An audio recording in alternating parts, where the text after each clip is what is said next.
Despite calls from the United States and Elon Musk, who are calling for your sanctions and calling you an international criminal, we want to remind you, President, that even Nelson Mandela was referred to as an international criminal, and only up until 2008 was he released from the terrorist list by the United States.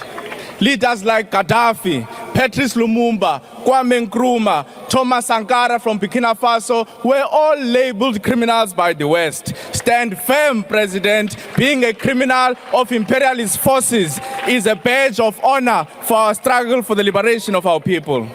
President Ramaphosa, in the 20th century, Chairman Mao develops and popularizes a concept called a paper tiger. A paper tiger, President, is something that appears powerful and intimidating from a distance, but as you get closer to it, it's harmless, it's fragile, it's powerless. It's just a paper made of a tiger. Your State of the Nation address, President, like the 7 you gave before that, reminds us of a paper tiger. You always make bold statements. You appear dangerous from afar, but when we pay closer attention, we see a paper tiger. Your ministers and premiers are all praise singers, Mr. President. All of them did not engage in the substance of your Sona. They did not defend your Sona. They were just looking for your applause and affirmation. Your chief whip comes and speaks about the National Development Plan. Yet former President Thabo Mbeki, who all of you like to quote, keeps telling you, Mr. President, the NDP is not a plan. Why? A plan requires clear steps, time frames, measurable objectives, and defined responsibilities at each and every level of government.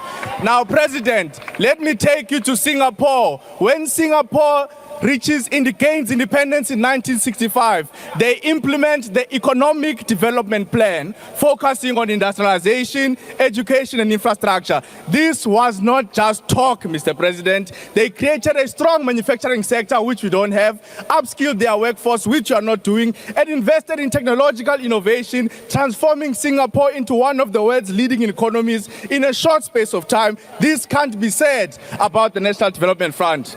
Honorable Premier of Limpopo, please don't be narrow. When we say post-secondary education, we're not just talking about universities. We're talking about TVET colleges. We're talking about training centers.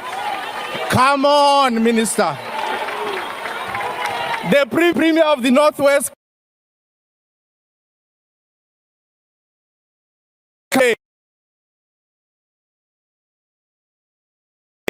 in Mamusa. If you go to Mamusa today, Batuba Runa, Batula Masipa, Bekeli Beke, because his failed PR stunt couldn't resolve the issue of sewage in the province of Northwest.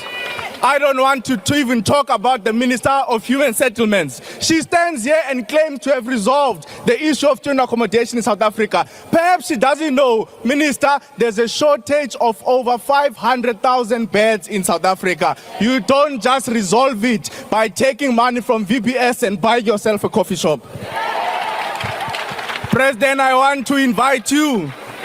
Just across the road, President, when you were busy delivering your Sona, students at CPUT were sleeping outside, President. On Monday night, I went to visit one of the students who were arrested. Please, President, on your way to your 20-bedroom house in Clifton, pass District 6 so that you can see this crisis with your own eyes. President, we felt the pain of Minister Sihle Zikalala. He's a master's candidate. Rather, he's got a master's. He's got experience in governance, but you have reduced him into a boy and deputy minister of an illiterate, matriculate white man. You are reminding us of the racist corporate sector where our brothers and sisters must account to white juniors, even though they've got better qualifications and better experience than them. But, Mr. President, we are not shaken because we know that the faction of Helen Zille wants to dump this GNU. It's just John Steenhuisen who is still enjoying blue lights, even at the cost of his own constituency. Commander-in-Chief of the EFF, we want to show you that we're not just an opposition that talks. We have already presented before this parliament a student debt cancellation bill. We want this parliament to vote for that bill so that we can resolve the debt confronting more than 500,000 students in South Africa.